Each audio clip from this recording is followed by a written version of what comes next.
A continuación vamos a ver el modelo de regresión lineal múltiple. Vamos a ver cuáles son los supuestos del modelo, cómo se escribe el modelo y la forma de interpretar ese modelo. Bueno, lo que habíamos visto en el primer parcial fue un modelo de regresión lineal simple. En el modelo de regresión lineal simple, solamente se incluye una variable explicativa. En el modelo de regresión lineal múltiple podemos incluir más de una variable explicativa, podemos incluir todas las variables que nosotros queramos. La única condición es que el número de observaciones, que en esta ecuación estoy escribiendo con el subíndice i, debe ser mayor al número de variables explicativas que está representado por el subíndice k.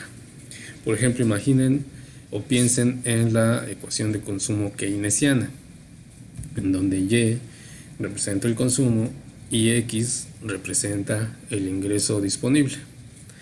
Pero seguramente el consumo no depende únicamente del ingreso disponible.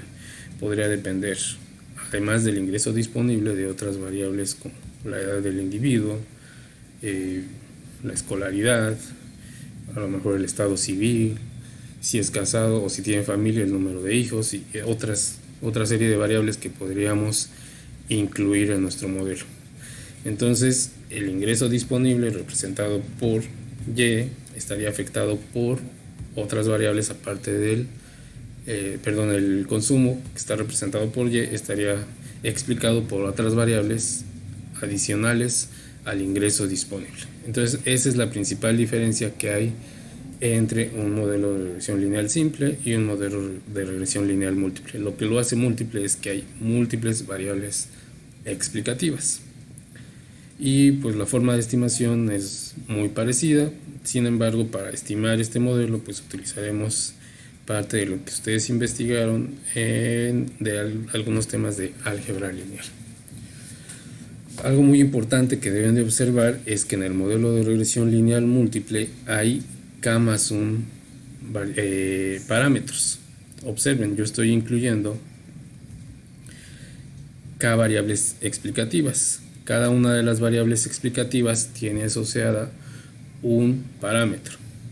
Y además hay un parámetro beta 0, que sería el parámetro de intercepto o la constante. Entonces, en este modelo tenemos k más 1 parámetros por estimar. Esto es simplemente notación.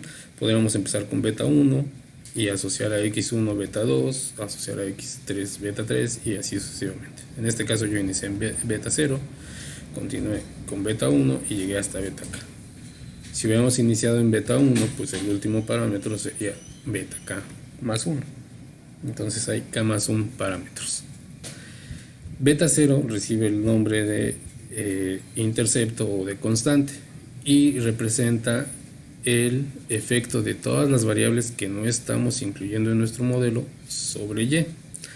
Sin embargo, es común dar la interpretación de que beta 0 es el valor esperado de y cuando las variables explicativas son 0. Beta 1, beta 2, todas las betas que no son el intercepto reciben el nombre de parámetros dependiente y pues reflejan el efecto que tiene cada una de las variables explicativas sobre la variable dependiente. Y u pues es nuestro término de error estocástico o de perturbación estocástica o aleatoria y representa lo mismo que en el modelo de regresión lineal simple. U incluye todos los factores, todas las variables que afectan a y, pero que no estamos incluyendo en el modelo. Esta siguiente diapositiva pues explica un poco lo que ya les mencioné. Y bueno, para definir o para referirnos a las variables en un modelo de regresión múltiple, lo hacemos de forma análoga o de forma semejante a lo que hacíamos en un modelo de regresión lineal simple. La variable que está a la izquierda de la igualdad en la ecuación 1, es decir, la variable que comúnmente denotamos como y, recibe el nombre de variable dependiente, variable explicada, variable respuesta, variable predicha o regresando. Y las variables que están a la derecha de la igualdad en la ecuación 1, que generalmente denotamos como X, pues reciben el nombre de variables independientes, variables explicativas, variables de control, variables de predicción o regresoras. Entonces es lo mismo, o se hace de manera semejante al modelo de regresión lineal simple. Algo que es muy importante es los supuestos en los cuales se basa nuestro modelo.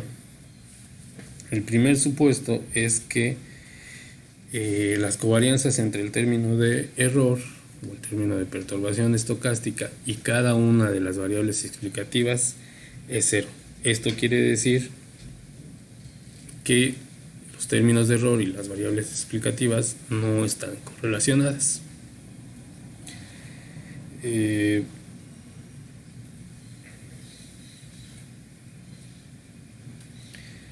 Cuando se cumple este supuesto, decimos que tenemos variables explicativas exógenas. Si no se cumple, decimos que tenemos variables explicativas endógenas, y eso va a afectar a las propiedades de los estimadores que vamos a obtener por mínimos cuadrados ordinarios conforme vayamos avanzando en los temas. Entonces, este es el supuesto, es muy importante. El término de error no debe estar correlacionado con las variables explicativas. El segundo supuesto es que no hay sesgo de especificación. Con sesgo de especificación nos referimos a la forma funcional de nuestro modelo. Por ejemplo, aquí la forma funcional es lineal, tanto en la variable dependiente como en las variables explicativas, pero a lo mejor existen modelos que requieren que alguna de las variables explicativas está elevada a alguna potencia, generalmente es al cuadrado, o tal vez se puedan incluir logaritmos en las variables tanto dependiente como independientes. Esa sería la forma funcional. Podemos tener modelos lineales, modelos logarítmicos y bueno, otra variedad de modelos que revisaremos más adelante. Además, con una especificación adecuada nos referimos a que estamos incluyendo todas las variables que se deberían de incluir, es decir, que no omitimos variables que deberían de aparecer en el modelo y que no estamos incluyendo variables que no deberían de aparecer en el modelo. El tercer supuesto es que el valor esperado de U o el valor medio de U del término de error es cero. El valor, observen aquí, tenemos la esperanza condicional de U dada los valores de cada una de las variables explicativas y suponemos que ese valor esperado es 0. Si no se cumple el supuesto 1, entonces el supuesto 3 tampoco se va a cumplir. El supuesto 1 implica que ninguno de los factores que engloba U están correlacionadas con las variables explicativas y que es necesario haber tomado en cuenta la correcta especificación de nuestro modelo, es decir, para que el supuesto 3 se cumpla, se deben de cumplir los supuestos 1 y 2. El supuesto número 4 es que no hay correlación serial entre los términos de error. Es decir, que el término de error del individuo I no está correlacionado con el término de error del individuo J. Es lo que quiere decir a esta notación. La covarianza entre el término de error del individuo I y el término de error del individuo J es 0. Cuando se viola este supuesto, decimos que hay un problema de autocorrelación. Es decir, si esta igualdad fuera distinta de 0, tendríamos problemas de autocorrelación. El siguiente supuesto, el supuesto número 5, es que los términos de error son homocedásticos. Es decir, que los términos de error tienen una varianza constante. Observen aquí, I puede ser 1, 2, 3 o hasta n el número de observaciones, y todos los términos de error van a tener la misma varianza, sigma cuadrada. Con sigma cuadrada denotamos la varianza del término de error y más adelante veremos que es la varianza del modelo. Entonces, el supuesto 5 es que los términos de error tienen varianza constante. Eso se llama, si se cumple eso en nuestro modelo, decimos que es un modelo homocedástico. Si no se cumple eso, decimos que es un modelo heterocedástico.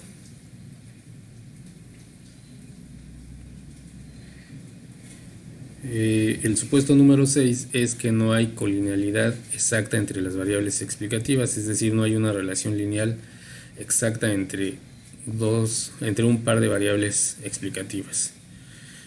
De manera general podemos decir que xm no es una combinación lineal de xk, donde m y k pues pueden ser cualquier número que se refiera a una variable. Cuando hicieron su trabajo de matrices, seguramente vieron que una matriz que cumple con que todas sus columnas o todas sus filas son independientes se denomina matriz de rango completo. Entonces más adelante vamos a ver que este supuesto se conoce como supuesto de rango completo. Todas las variables explicativas no están relacionadas entre sí o son independientes en sí. No tenemos una combinación lineal de una variable a partir de las otras. El supuesto número 7 es que nuestros parámetros son lineales, como lo representamos en la ecuación 1. El modelo es lineal en los parámetros. Tal vez tenemos la posibilidad de que no sea lineal en las variables, pero forzosamente debe ser lineal en los parámetros. Todo lo que veremos más adelante, la forma de estimar el modelo, toda la comprobación de los supuestos, la interpretación, depende de esto, de que nuestro modelo sea lineal en los parámetros. Más adelante veremos qué sucede cuando cuando el modelo no es lineal en los parámetros. El octavo supuesto es que partimos de una muestra aleatoria. Para estimar nuestro modelo realizamos un muestreo aleatorio. El supuesto número 9 es que los valores de las variables explicativas son fijas en muestreos repetidos, es decir, que si nosotros realizamos un muestreo en este momento y después realizamos un muestreo dentro de 2 semanas, vamos a obtener los mismos resultados. Este es uno de los supuestos en los que estamos basando nuestro modelo. Sin embargo, también se tiene que cumplir que haya variación en cada una de las variables explicativas, es decir, no podemos tener una variable con el mismo valor para todos los individuos. Puede existir que para distintos individuos se repita el mismo valor. Si hablamos del ingreso disponible, pues a lo mejor de una muestra de 100, 30 podrían tener el mismo valor, o 40, 50. Sin embargo, se debe cumplir que haya cierta variación. Y finalmente, el supuesto número 10 es que el término de error tiene distribución normal y, bueno, como ya vimos, tiene media cero y varianza constante sigma cuadrado. Los supuestos 1, 3, 4, 5 y 10 generalmente se resumen en este enunciado. Aquí estamos diciendo que U dado X tiene distribución normal con media cero y varianza constante. Aquí observen que escribí sigma cuadrado I. En este caso I representa una matriz identidad. Y bueno, esta matriz en realidad sería una matriz de varianzas y covarianzas. Eso lo vamos a ver más adelante. Este enunciado también se puede escribir de esta forma. U tiene distribución normal con media cero y matriz de covarianza y varianza constante. Eso implica que no hay autocorrelación y que es homocedástico. Muy bien, entonces, ¿cómo interpretamos los parámetros de nuestro modelo de regresión lineal múltiple? Bueno, pues vamos a suponer que tenemos que la ecuación 2 es nuestra función de regresión poblacional. Es decir, solamente tenemos una variable dependiente y solamente tenemos dos variables explicativas, x1 y x2.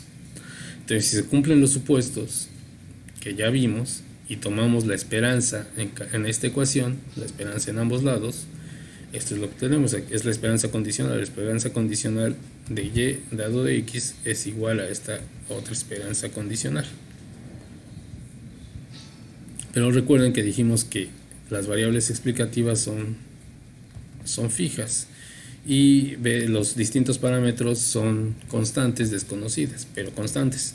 Lo único que hay en este modelo de aleatorio es el término de error u.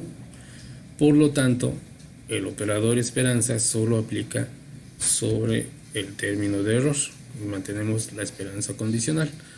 Pero si recuerdan, uno de los supuestos es que el valor esperado de u es 0. Entonces todo este término se vuelve 0. Y de esa forma observamos que la esperanza condicional de y es igual a beta 0 más beta 1 por x1 más beta 2 por x2 para la ecuación 2. ¿Sí?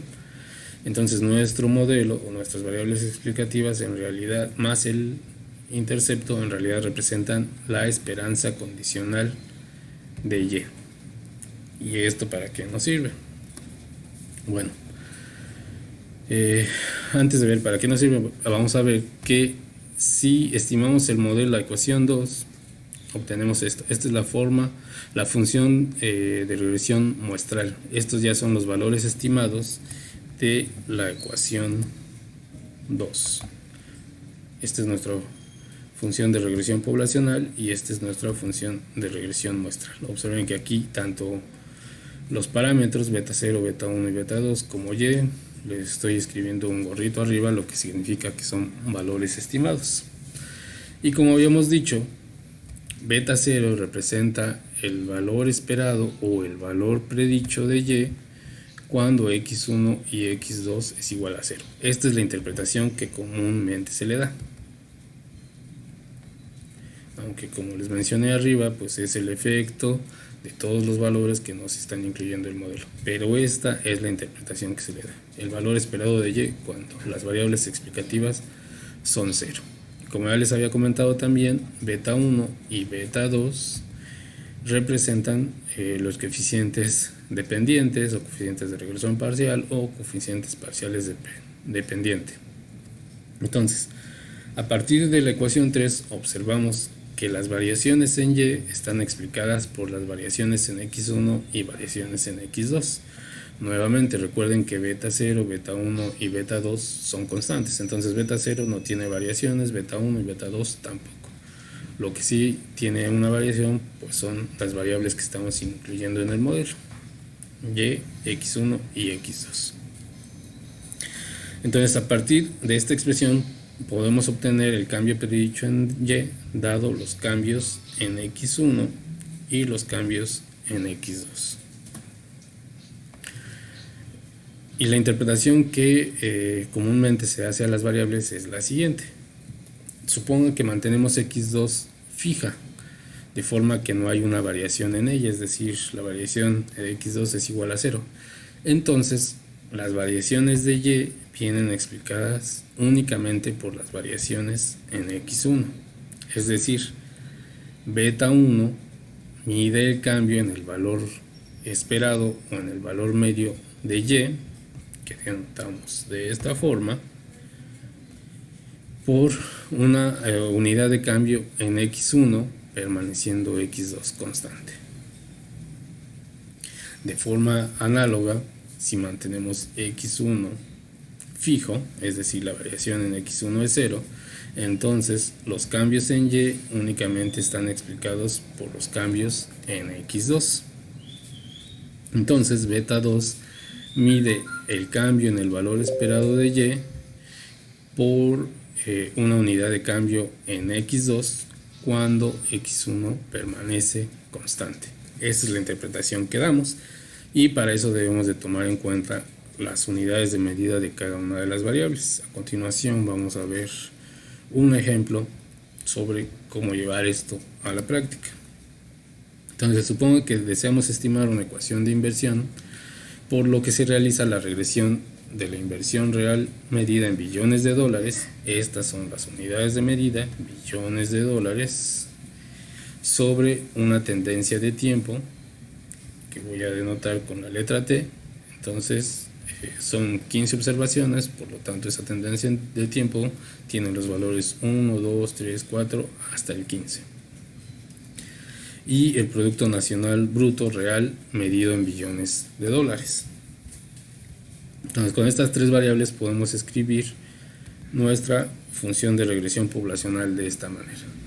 Una vez que hacemos los cálculos necesarios, obtenemos la siguiente función de regresión muestral o obtenemos la estimación de nuestros parámetros. Estos son los valores estimados.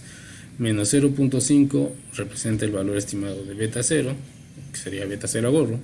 Menos 0.017 representa beta 1 gorro, es decir, el valor estimado de beta 1. Y 0.65 representa el valor estimado de beta 2, es decir, beta 2 gorro. Entonces, ¿cómo interpretamos estos valores? Bueno, si asumimos que T y PNB son constantes, el valor esperado de la inversión es de menos 0.5 billones de dólares. Aquí hay un error en mi ecuación, no lo había visto. Este término ya no debería de aparecer.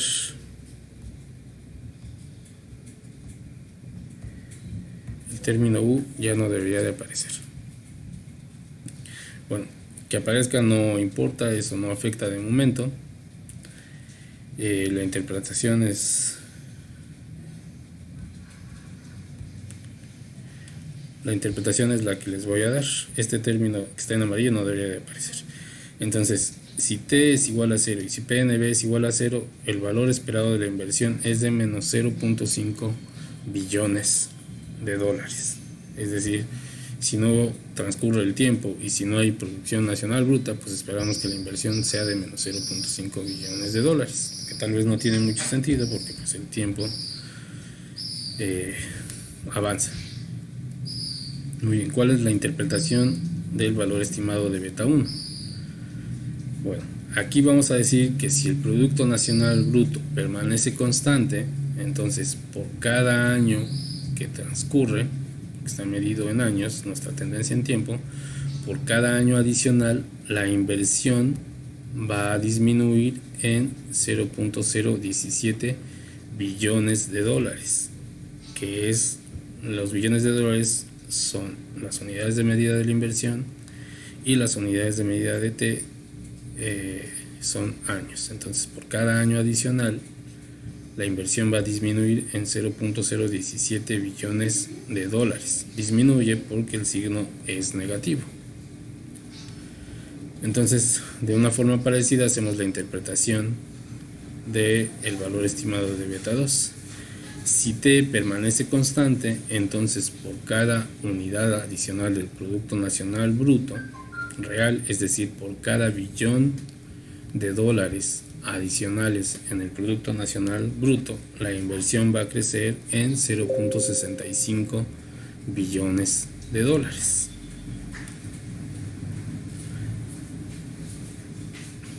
Y bueno, pues esa es la interpretación que haríamos de estos resultados. Pero como les decía, generalmente pues, debemos realizar algunas transformaciones en nuestros modelos econométricos. Algunas transformaciones que generalmente se utilizan son las de los logaritmos. Es común que en los modelos econométricos se utilicen logaritmos. Eso por distintas razones. Una de ellas es que permite que se cumpla el supuesto de normalidad en las variables. Además permite eliminar valores atípicos, es decir, valores que son totalmente distintos a los de una variable. Imaginen que están midiendo el ingreso de las personas en México e incluyen a, no sé, una muestra de 50,000 personas, pero dentro de esas 50,000 personas está Carlos Slim, por ejemplo. El ingreso de Carlos Slim es muy distinto al ingreso de cualquier otra persona, entonces esa sería una observación atípica, es un ingreso demasiado elevado.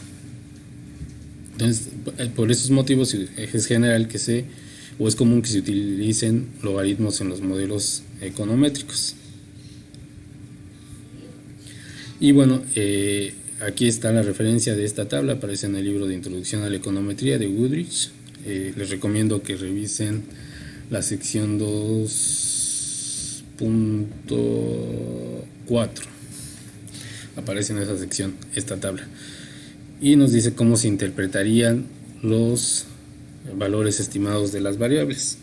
Entonces, por ejemplo, la interpretación de estos datos que les acabo de dar sería, este modelo sería un modelo nivel-nivel. Tanto la variable dependiente como las variables explicativas están en niveles, y la interpretación que les di fue esta: un cambio en una unidad en X, manteniendo las demás variables explicativas constantes, provoca un cambio en Y de beta 1 unidades de Y. ¿Qué sucede si alguna de las variables explicativas la estamos expresando en logaritmos? Bueno, pues la interpretación cambia. El cambio en una unidad porcentual de X provoca un cambio en Y de beta 1 sobre 100 en un modelo log nivel, en donde la variable dependiente es la que tiene el logaritmo y las variables explicativas no tienen logaritmos. Pues la interpretación es esta: el cambio en una unidad de X provoca un cambio de 100 por beta 1 unidades porcentuales de Y. Y finalmente, si ambas variables están expresadas en logaritmos, bueno, pues lo que decimos es: el cambio en una unidad porcentual de X provoca un cambio de beta 1 unidades porcentuales de Y. Observen que donde aparece el logaritmo, pues se da la interpretación de un cambio en una unidad porcentual. Entonces, esa es la forma en la que se interpretarían los modelos en los que están involucradas variables con logaritmo. Puede haber modelos en los que una variable explicativa tenga logaritmos y las demás no, o una o varias tengan logaritmos y una o varias explicativas no lo tengan. Y bueno, como tarea, pues tienen que realizar la interpretación de los ejercicios que vienen al final de la presentación. Como ya les había dicho, pues si tienen dudas, estamos en contacto por medio de WhatsApp. Espero haber sido claro. Nos vemos pronto.